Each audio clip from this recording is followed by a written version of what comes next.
Hi again, this time I'll be covering the second Hiby device that I got on the sale a couple of months ago. This time it will be Hiby R3II, so like the second generation, which actually isn't the second generation. I think it'll be something like third or fourth generation, because we had original Hiby R3 that I had, then we had Hiby Saber that I had. Then we had another Hiby with double Cirrus logic converters, and now we have this Hiby. I've owned original Hiby and I've owned Saber versions, so when I got this one, I had high expectations for this device. So let's start with the build quality. As you can see, metal case with some plexiglass touchscreen and plexiglass back. I think it's plexiglass. I'm not sure. Maybe it's real glass, but it's kind of hard to tell without scratching. The previous devices were glass front and back, but I read somewhere that this new version is a bit cheaper, and that's amongst other reasons because of the fact that these parts are made from plexiglass. So I love the red color. When I was buying the previous versions, I always went for red. What do we have on the case? We have the micro SD slot. I'm not sure if it actually has any limit on capacity.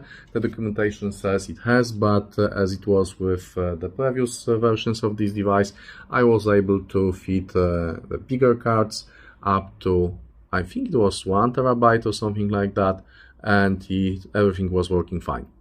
On the bottom of the device, we have a charging port, but this is also a USB-C data port, and using this port when connected to PC, you can use Hiby as a digital to analog converter and headphone amplifier.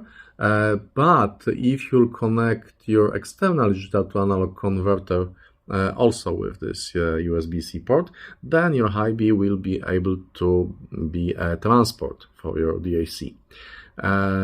We have here two headphone outputs. The first one is single-ended 3.5mm, and the second one is balanced output connection using 4.44mm jack.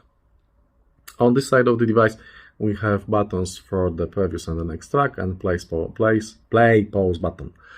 Then we have a volume control knob, which double acts as a power on button or power off button, and we have a LED light here, which signals to us the state of the device or the bitrate of the song that you're playing, which is not very useful, to be honest, but I like the look of it, so I like it.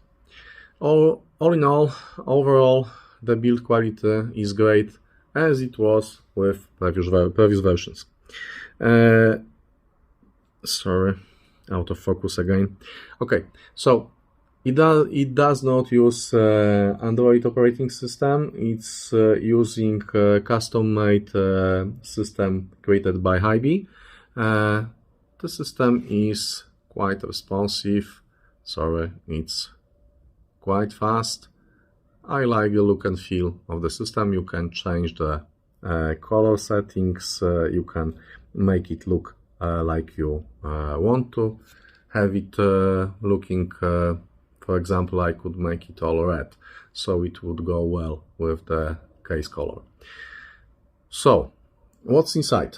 Inside we have two ESS 9 to 12C, 9 to 19C digital to analog converters working in balanced mode.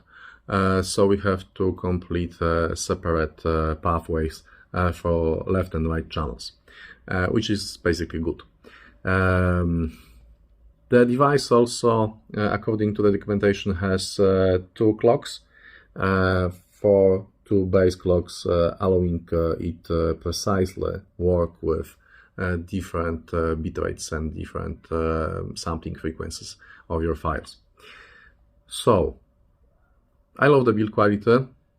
I love the responsiveness of the screen. It's actually better than in older incarnations. The box is great. In the box we will find a charging data cable, quite short one, but that's okay. For that kind of device I wouldn't need 3 meters long cable.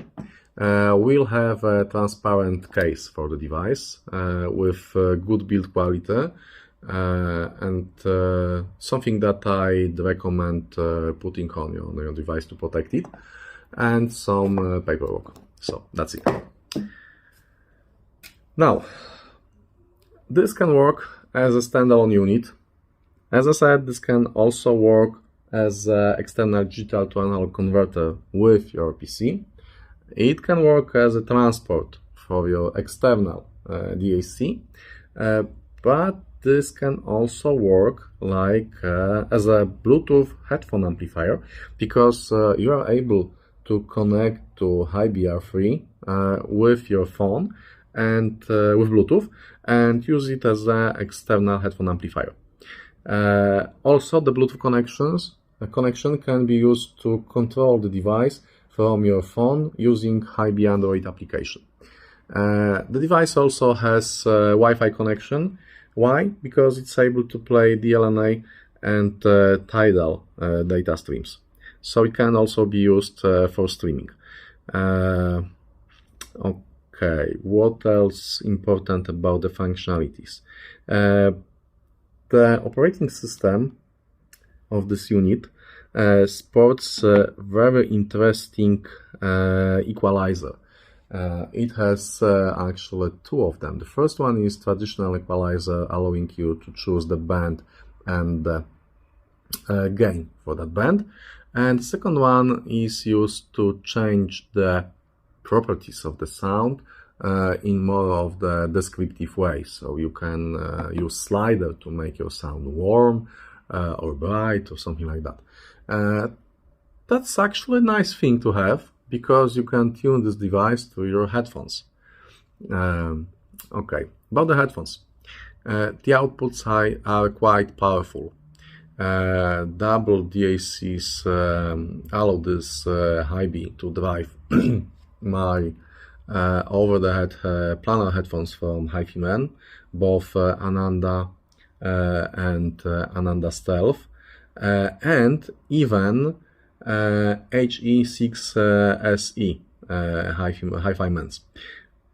Obviously, HE6 won't be playing very loud, but the amazing thing is that this is able to drive it at all. Okay, now the last bit, the most important bit, the sound quality. Now the good things. The sound from the balanced output will be better than from single-ended. The device will be playing with better transparency, openness, and more dynamic. The bass is good, the bass is well textured, it's fast and hard-hitting, but in a good way, in an organic way. It doesn't bleed into mids. The mids are okay, the mids have right timbre, the human voices are natural, maybe not perfect. What I mean by that is that you can tell that this is some kind of playback device, but they are good. The highs are good, the highs are extended, detailed, but they are not as open and airy as I'd love them to be. And that's a common trait for kind of like a family trademark for this Hiby device, and also another Hiby device that I've reviewed in my previous video, Hiby W3 second generation. And the same trait was present in 2 previous generations of R3 that I bought over the years. So I like the player, I like the interface, I like the software, I like the fact that it has balanced output, I like the battery life, I love the build quality, the screen, etc., etc. But all in all, I am going to sell this, as I've sold 2 previous generations that I own, the original one and Saber one, because I love this airiness in my headphones, and this just is not able to provide this.